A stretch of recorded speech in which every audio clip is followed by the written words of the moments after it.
प्रश्नोत्तर संत मत। प्रश्न, जल किसको कहते हैं? उत्तर, वृत्तियों और धारों को यानी पिंडी स्थानों के जलों को वृत्तियां कहते हैं और ब्रह्मांडी स्थानों के जलों को धारें। प्रश्न, जबकि ये सब स्थान अंतर में है तो उनका संबंध यानी रिश्ता स्थूल शरीर से किस तरह का है? उत्तर, शरीर 3 तरह का है, स्थूल, सूक्ष्म और कारण। स्थूल जो दिखलाई देता है ये सूरत या आत्मा का एक प्रत्यक्ष खोल और औजार है और इसका संबंध सिर्फ जागृत अवस्था में है और इसके सब दुख सुख वगैरह सिर्फ जागृत में मालूम होते हैं। इसी तरह सूक्ष्म शरीर का संबंध सिर्फ स्वप्न अवस्था से और कारण का सुषुप्ति से है। यानी ये 3 गिलाफ सूरत के ऊपर चढ़े हुए हैं, या यूं समझना चाहिए कि सूरत एक चैतन्य शक्ति अनगिनत धारों वाली है। वो धारें पहले निर्मल नूर थी, दर्जे बदर्जे मिलौनी हुई और जैसे जैसे मिलौनी होती गई वैसे वैसे आकार बनना शुरू हुआ और वो धारें दर्जे बदर्जे स्थूल होती चली गई।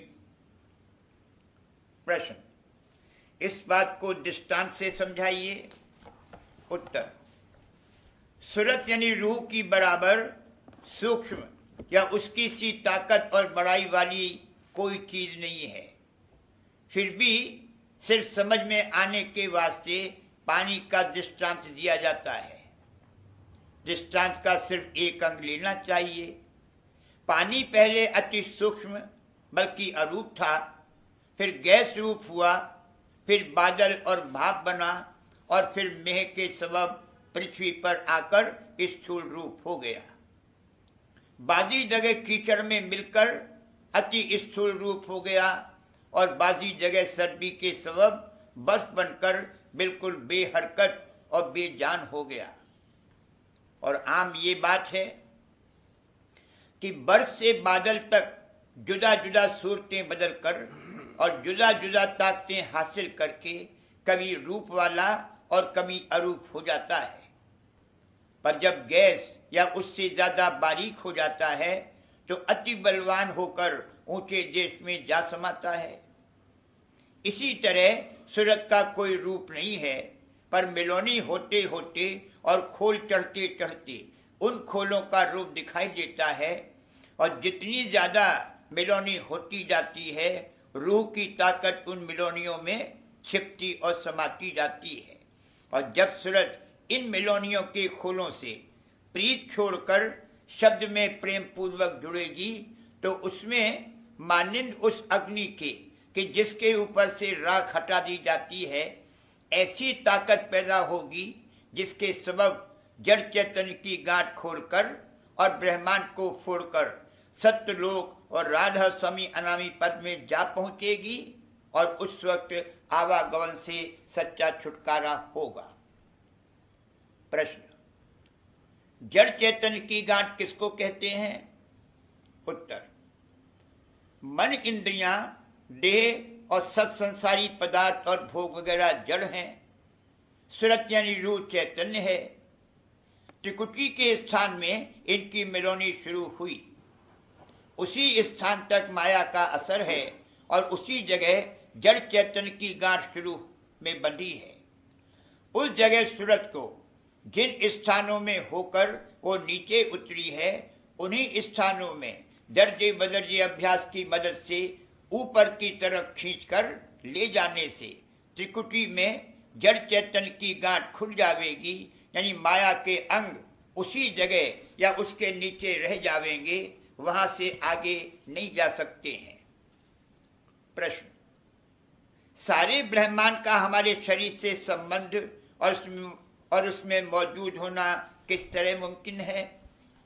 उत्तर, जो कि ब्रह्मांड के स्थान निहायत बड़े हैं और बहुत ही दूरी पर हैं, फिर भी मिस्र बिजली के तार के उनकी डोरी हमारे अंतर में लगी हुई है। जब सूरत शब्द योग की करनी से रूह सारी देह से सिमटकर ऊपर के स्थानों में चढ़ जावेगी, तो जब और जितनी देर तक चढ़ी रहेगी उन असली स्थानों की सैर करती रहेगी, क्योंकि हमारे अंतर में जो स्थान हैं उनकी डोरी बाहर के स्थानों से लगी हुई है, और जो धारें आती जाती हैं वह माफिक दूरबीन के हैं, जिसके सबब हम उन दूर दराज स्थानों को देख सकते हैं। जैसे आंख के स्थान से कुल बाहर की रचना के साथ मिस्र सूरज और चांद और सितारों वगैरह के जो बहुत बड़े बड़े हैं किरणियों की डोरियां लगी हुई हैं, जिनके सबब हम उन स्थानों को देखते हैं। प्रश्न, मालिक को सर्वव्यापक कहते हैं, उसके रहने का खास स्थान किस तरह हो सकता है? उत्तर, मालिक सर्वव्यापक भी है और खास स्थान में भी है, यानी उसके विशेष और सामान्य रूप का भेद है। जैसे सूरज एक देश की है और अपने मंडल में सर्वदेशी भी है, यानी उसकी रोशनी उस मंडल में सब जगह मौजूद है। प्रश्न, सूरत यानी रूह को अभ्यास करके ऊपर चढ़ाने से क्या फायदा होता है? उत्तर, प्रथम तो सूरत में उन स्थानों के से अच्छे असर पैदा हो जाते हैं। दूसरे, जिस वक्त सूरत शरीर को छोड़ेगी फौरन उन स्थानों में पहुंचेगी और माफिक उस स्थान के जहां वह पहुंचेगी बहुत मुद्दत तक और बहुत ठहराव आनंद हासिल करेगी और कामादिक विकारों के बस में न आवेगी, और जब सत्यलोक में पहुंच जावेगी तब माया के घेर से निकल जावेगी और आवागमन बिल्कुल छूट जावेगा और अमर अजर हो जावेगी और खुशी और आनंद हमेशा का प्राप्त हो जावेगा और देहियों के संबंधी दुख सुख से बिल्कुल बचाव हो जावेगा। प्रश्न, क्या सबूत है कि ऊपर के स्थान बहुत शुद्ध ठहराव और सुखदायक हैं? उत्तर, जितनी जहां चैतन्य शक्ति ज्यादा है वहां उतना ही विशेष आनंद और अच्छे सामान और ज्यादा अरसे तक ठहराव होते हैं, और जहां माया बिल्कुल नहीं है वह स्थान भी हमेशा कायम रहता है और वहां का आनंद भी ज्यादा से ज्यादा है। प्रश्न, अभ्यास करने से कामादिक विकार किस तरह बस में आ जावेंगे? उत्तर, असल जड़ इन विकारों की ब्रह्मांड में है, पर महासूक्ष्म तौर से और पिंड में इनका जहूर सूक्ष्म और स्थूल तौर से होता है। अभ्यास करने से जैसे सूरज ऊंचे स्थानों में पहुंचती जाती है, ऐसे ही ताकत इन विकारों की घटती जाती है, और जब सूरज अभ्यास करके पिंड और ब्रह्मांड के पार पहुंचेगी तब इन विकारों के असर से बिल्कुल अलहदा हो जावेगी।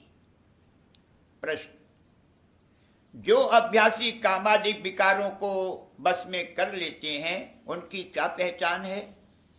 उत्तर, जब किसी की सूरत पिंड से ब्रह्मांड में और फिर उसके ऊपर जाल देश में अभ्यास करके पहुंचने लगी तो कुल विकार उसके दूर हो जाते हैं और उसको ताकत हो जाती है कि चाहे जिस अंग में जिस वक्त जरूरत और मुनासिब समझे बर्ताव करे, चाहे न करे, मगर ऐसे शख्स की पहचान सिवाय अभ्यासी के दूसरा नहीं कर सकता है। अलबत्ता कोई दिन संग करने से कुछ थोड़ा हाल मालूम हो सकता है। प्रश्न, अभ्यास न करने वालों की सूरत कहां जाती है?